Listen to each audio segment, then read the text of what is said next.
Let me start off by thanking everybody who supported the celebrations because it was the celebration not only of ANC members but of South Africans.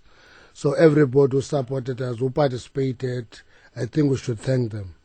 We'll give details, Xolani, of various sectors of society participating in the celebration and how we think that was appropriate and befitting for the occasion.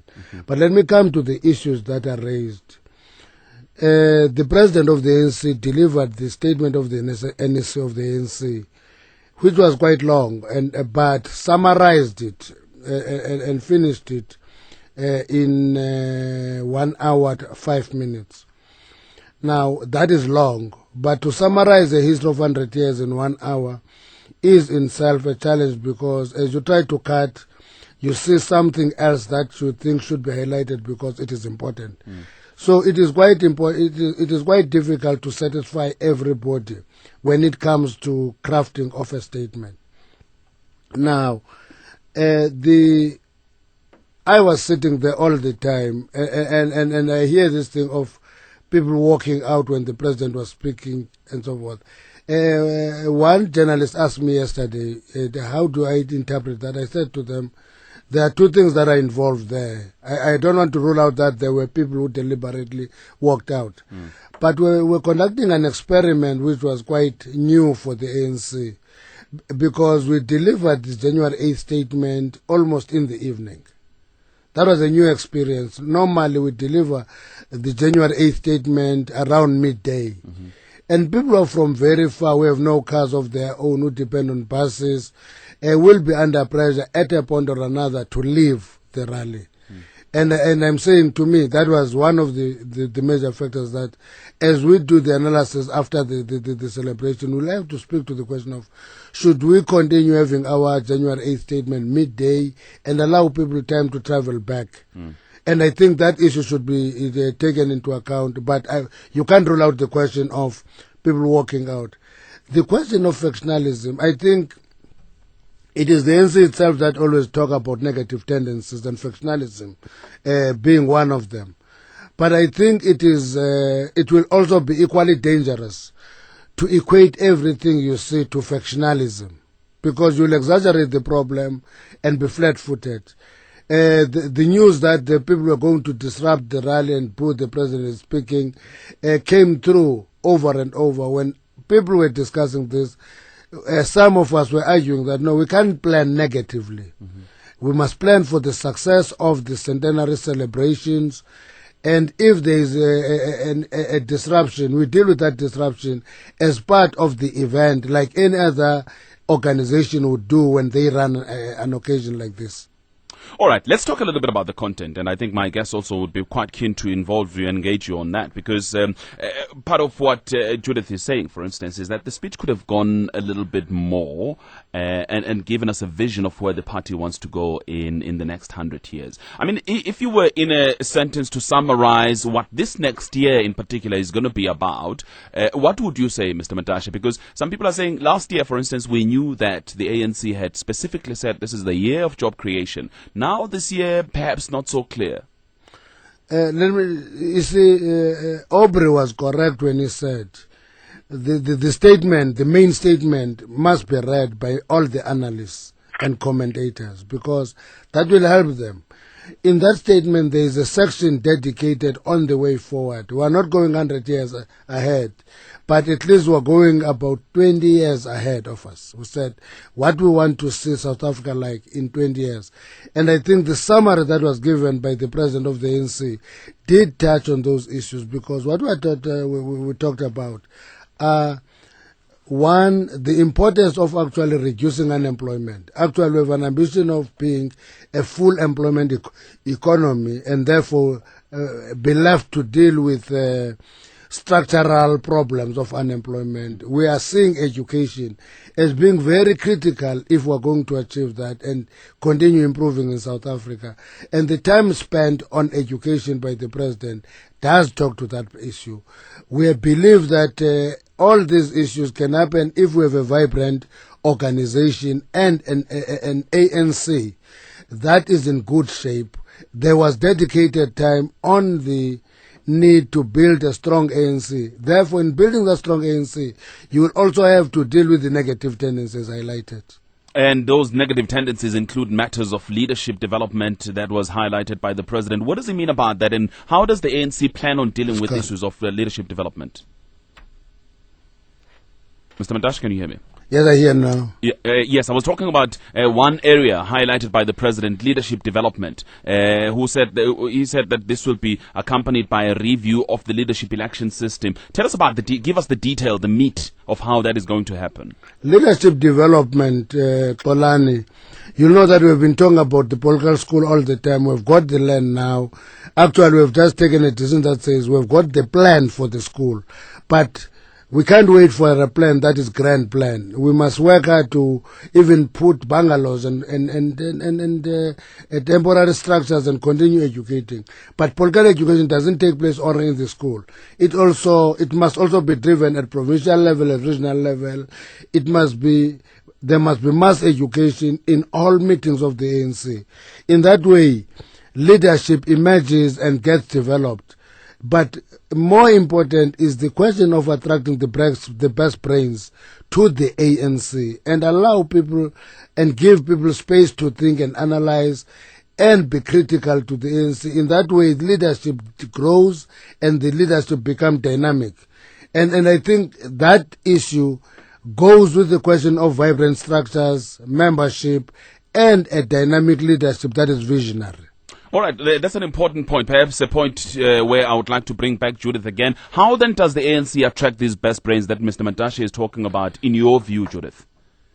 Well, this is, I think, the most important question, because I think if we hear what the President has said, and I take Mr. Mantashe's point about the longer form of the statement, but of course when people are sitting in the stadium, that is what they hear, and that's what people are hearing on television. And so therefore I think the sound bites that one takes out are important. But the President talked about the kind of leadership which is analytical, which is about solving problems. For me, I think that that goes down to an examination of what is happening at the ANC branch level. And if we look at the old statements, National General Council statements by the former Secretary General Kgalema Motlanthe, as far back as 2005, where he talks about ANC branches, and I'm quoting, which are conflict-ridden and unstable, and not necessarily driven by ideological differences, but rather differences regarding issues of patronage and tenderpreneurship and so on. And even further than that, Xolani, if we look at the idea in 2000, the discussion that was happening within the ANC, which I thought had the seeds of a useful discussion about the new cadre, what kind of person is needed to transform our society, and the ANC is crucial in that transformation of our society.